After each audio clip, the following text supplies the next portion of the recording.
Praise the lord. అందరికీ యేసుక్రీస్తు నామములో వందనాలు తెలియజేస్తున్నాను. ఈ బుధవారం రోజున ఒక మాట మీకు తెలియచేయాలని ఆశిస్తున్నాను. ఈరోజు తిండి బలమును బట్టి శరీర బలము, శరీరము బలమును బట్టి పని బలము, పని బలమును బట్టి ఫలితము, అలాగే శ్రమకాల ధ్యానము బలమును బట్టి ఆత్మీయ ఫలితము ఉండును. కాబట్టి ఈ 40 రోజులు ఈ లింటు ఉపవాస ప్రార్థనలో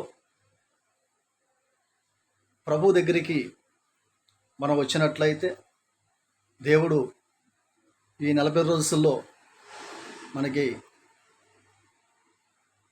శక్తి, బలము, ఆరోగ్యము అన్నీ ఇచ్చే దేవుడు